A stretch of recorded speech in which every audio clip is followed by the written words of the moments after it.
आज सचिन पायलट ने टोंक जिला कांग्रेस कार्यालय में मीडिया से रूबरू होते हुए कहा कि टोंक विधानसभा से दूसरी बार जीत जनता और कार्यकर्ताओं को समर्पित करता हूं। आगे कहा कि हार पर रैप पैच, हार पर जयपुर और दिल्ली में मंथन करेंगे। मेरा मानना है कि इस हार पर मंथन होना जरूरी है।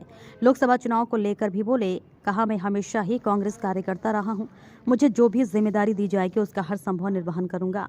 आगे कहा सीएम के ओएसडी का बयान मैंने भी देखा है, उस पर भी पार्टी को मंथन करना जरूरी है। 2024 और 28 के लिए जो है जोश बढ़ने का मूल मंत्र क्या रहने वाला है? ये देखो, हमको वापस जनता के बीच जाना पड़ेगा और वो जनता की कसौटी पर खरा उतरने के लिए हम लोगों को क्या रणनीति बनानी है, क्या संदेश देना है, कौन संदेश वो देगा, कैसे जनता तक पहुंचाना है, कार्यकर्ताओं में किस प्रकार हम ऊर्जा का संचार दोबारा करेंगे। समय बहुत कम है, इसलिए अभी बहुत जल्द हम लोगों को इस पर चर्चा करनी होगी और मुझे जो भी कुछ कहना है, बताना है पार्टी प्लेटफॉर्म पर, उस बात को मैं रखूंगा। समीक्षा की बात हो रही है, ओएसडी जो है सीएम के ओएसडी ने बड़ा आरोप लगाया है कि गहलोत साहब नहीं चाहते थे सरकार बने, उन्होंने कमियां रखी। मैंने भी वो स्टेटमेंट देखा जो मुख्यमंत्री जी के विशेष सलाहकार, क्या नाम है उनका, उन्होंने जो स्टेटमेंट दिया है वो बड़ा आश्चर्यजनक है और क्योंकि वो मुख्यमंत्री जी के ओएसडी का है इसलिए चिंता का विषय भी है और इस पर मुझे पूरी उम्मीद है कि पार्टी कहीं ना कहीं इस पर ध्यान देगी कि ये क्यों कहा गया, क्या सच है क्या झूठ है। लेकिन ये ऐसा बोला इन्होंने, ये अपने आप में मैं समझता हूँ क्या संगठन चिंता का विषय है। क्या संगठन है कि राज बदलेगा, रिवाज नहीं? क्या संगठन के अंदर और टिकटों में नए चेहरों को लाया जाता तो उसका फायदा? ये सारी बातें विश्लेषण की हैं, आपने बात निवेदन करेंगी। मैंने जो कहा था वो मेरे पार्टी प्लेटफॉर्म पे कहा था, आगे मुझे जो कहना है पार्टी प्लेटफॉर्म पे बोलूंगा। लेकिन आज हमारी जिम्मेदारी ये है कि जनता ने हमको विपक्ष बैठने का आदेश दिया है, उसका पूरा सम्मान हम लोग करते हैं। जनता जनार्दन है, उनका निर्णय अंतिम होता है। हम लोगों को विपक्ष बैठने की जिम्मेदारी दी है, हमने पहले भी इसको बखूबी निभाया है, भविष्य में निभाएंगे। जहाँ तक पार्टी का सवाल आपने पूछ रहे थे कि इसमें टिकट और वितरण और कार्यप्रणाली और नेता, वो सब चर्चा का विषय है, वो पार्टी के प्लेटफॉर्म बैठ के हम लोग करेंगे। मैंने कहा ना, मुझे जो भी कुछ कहना है इस पूरे चुनाव के बारे में, मैं सही जगह पर, सही प्लेटफॉर्म पर पार्टी के अंदर इस बात को रखूंगा। पहले भी रखा, आगे रखूंगा।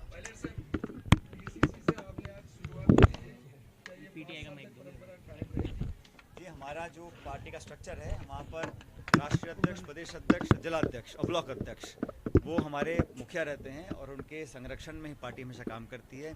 आज भी मुझे लगता है कि जो भी हम लोग कामयाबी हासिल कर पाए हैं वो हमारे पार्टी कार्यकर्ताओं ने किया है। हमारे जिलाध्यक्ष जो हैं बैरवा साहब, इन्होंने पूरी ताकत के साथ जिले में काम किया और हम 4 में से 2 सीट जीते हैं, एक बार पिछली बार से 1 कम।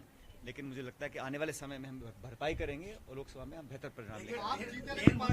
मुद्दा था टोंक का, सांसद बार-बार दावे ठोकते थे 500 करोड़ देंगे, अब उनकी सरकार आ गई, किस तरह से दावे उम्मीद की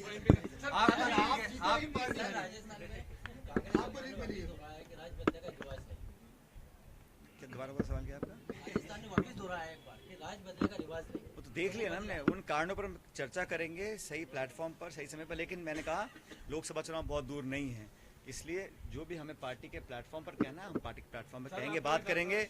लेकिन मैंने कहा ना आपको कि हम लोग चाहते थे कि सरकार दोबारा बने, इसके लिए हम सब लोगों ने जितना हो सका पूरी ताकत लगाकर काम किया, फिर भी हम कामयाब नहीं हो सके।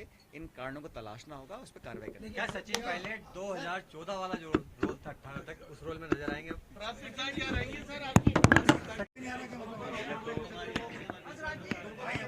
कल मतगणना हुई और विधानसभा क्षेत्र से अच्छा बहुमत लेके पब्लिक ने, मतदाताओं ने आशीर्वाद दिया है। तो आज मैं सभी कार्यकर्ताओं का धन्यवाद करने के लिए क्षेत्र में हूँ और सभी मतदाताओं का मैंने बहुत आभार व्यक्त किया है कि इतना असीम प्रेम और आशीर्वाद मुझे मिला। एक भारी बहुमत के साथ कांग्रेस पार्टी की जीत हुई। तो सभी लोगों ने जो कई हफ्तों तक दिन रात मेहनत करी, हमारे कार्यकर्ताओं ने, लोगों ने, आमजन ने, उन सबका मैंने आभार व्यक्त किया है, उनको धन्यवाद ज्ञापित किया है और इस बात का आश्वासन उनको दिया है कि विकास की जो हमने शुरुआत करी है 5 साल पहले, उसमें कमी नहीं आने देंगे और पूरी लगन से, पूरी ताकत से, पूरी शिद्दत से, पूरी ईमानदारी से जो विकास का काम हमने चालू किया है उसको बिना रोक टोक अगले 5 साल तक चालू करते रहेंगे। जो परिणाम आए वो उसमें हमारी सरकार नहीं बन पाई और जिस परंपरा को तोड़ने के लिए हम लोगों ने बहुत मेहनत करी और हर कोशिश करने के बावजूद भी हम कामयाब नहीं हो सके, निश्चित रूप से ये चिंता का विषय है, क्योंकि पूरी ताकत हम लोगों ने लगाई, सारी मेहनत करी और हर बार हम सरकार बनाने के बाद रिपीट नहीं कर पाते हैं। इस बार दोबारा वही हुआ, इस बात का खेद हम सबको है और इस पर चिंतन भी करना पड़ेगा और आत्मचिंतन भी करना पड़ेगा हर स्तर पर कि कहाँ कमियां रहीं, क्या वो कारण थे जिन वजहों से हम सरकार दोबारा नहीं बना पाए। बहरहाल कार्यकर्ताओं ने पूरी मेहनत करी, उम्मीदवारों ने अच्छा चुनाव लड़ा, कारणों का विश्लेषण भी होगा। कल सभी कांग्रेसी विधायकों की एक मीटिंग भी है, उसमें आगे क्या रणनीति पार्टी की होगी, प्रदेश में, जिलों में, देश में भी, उस पर भी चर्चा होगी। लेकिन मैं तो जरूर मानता हूँ कि हम सब लोग चाहते थे कि मध्य प्रदेश में, छत्तीसगढ़, राजस्थान में जो तीनों हिंदी भाषी राज्य हैं, जहाँ पर द्विपक्षीय मुकाबला होता है, यहाँ पर कांग्रेस पार्टी जीत कर आती तो हम लोग को बहुत मजबूती मिलती। बहरहाल हमारा वोट प्रतिशत कहीं कम नहीं हुआ है। तीनों राज्यों में बनस्पत मुझे लगता है कि मैंने आंकड़े देखे थे तो हमको वोट प्रतिशत भाजपा से ज़्यादा मिला है।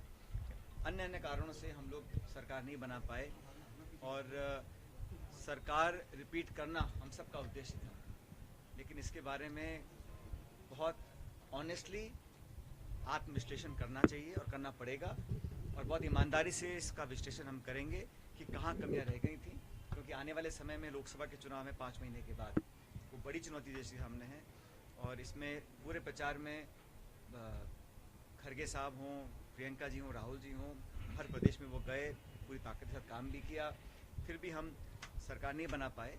लेकिन एक मजबूत और सशक्त विपक्ष बनकर हम लोग काम करेंगे और आने वाली जो नई सरकार है उन्होंने जो वादे किए हैं उनको पूरा करने के लिए उनको मजबूर करेंगे और जनता की आवाज़ बनने का काम हम लोग करेंगे। 24